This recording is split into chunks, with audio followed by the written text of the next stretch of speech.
The Easy Surge mower from Litheli is by far the strangest looking lawnmower on the market, but it claims to have some industry first features like an overclocking motor and automatic height adjusting wheels, so it's not just about a weird aesthetic. I wanted to know if this mower was actually good or if it was just a weird looking product created for the sake of being weird looking and attention grabbing. I liked a lot of the features of this mower, but there was one thing that I didn't like that really took some time to get used to. I'm gonna get into that too. The styling is obviously the first thing that most people notice, so let's start there. The futuristic body looks to be inspired by an F1 car or a jet or a spaceship.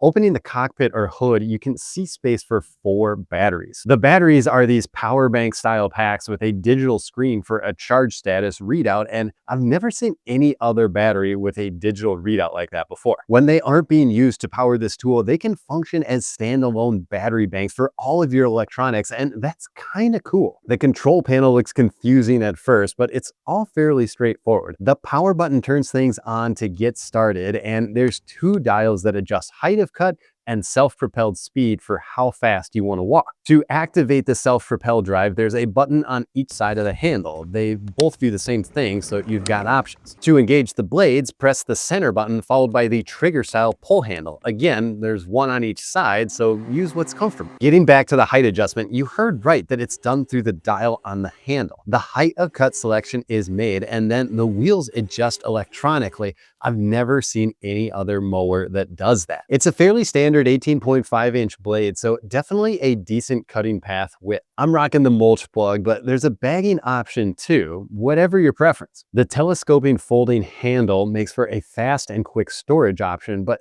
the single monostock design, it doesn't quite feel as durable as a more traditional handle would, and there's a little bit of play there. So how does it cut?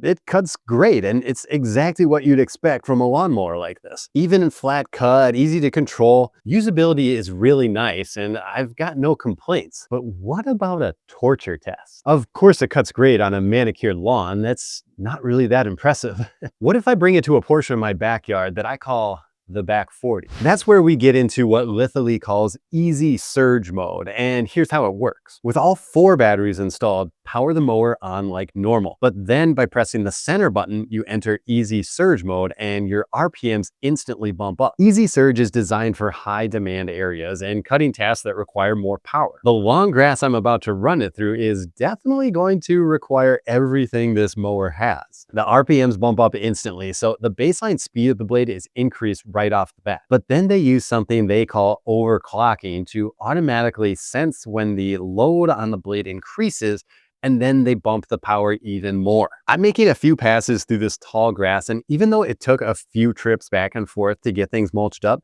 I'm not sure a gas mower would be any different, and this mower ate it all up. Some of this grass is nearly 2 feet tall, and I was really surprised the mower didn't complain too much. But my torture test wasn't over just yet. I wanted to really run this mower through its paces. Part of the back 40 is wet and muddy, so I figured I'd run it through that section and see how waterproof and durable this thing actually is. So from here, it looks like just grass, but right on the other side of this tree line is literally swamp and wetland. Taking a closer look, you can see the part I'm mowing is fully saturated and muddy. Oh, and the grass is still ridiculously long too. But that wasn't a problem for the Litheli, and it handled everything beautifully. A little bit of mud and cake grass on the wheels, nothing that won't spray off with a hose. So the mower is a total beast, but I said there was one thing I didn't like, and I gotta explain that real quick. All battery electric mowers have a disengagement that happens with the rear wheels that allows them to go from self-propelled to free roll. They all work a little different, and I found that the Litheli really liked to keep the self-propelled mower engaged longer than I wanted it to. So what? Big deal, right? Well,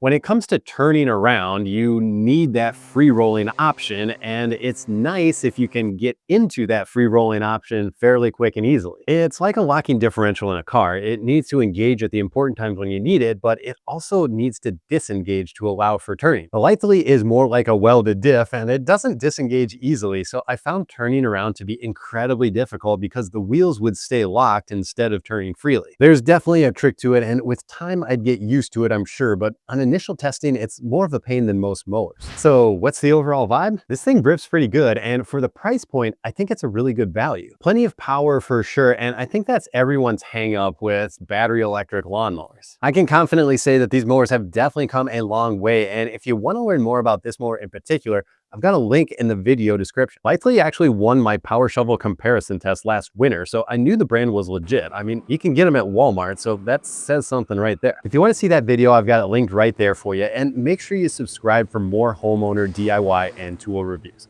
Thanks for watching, and I'll see you in the next one.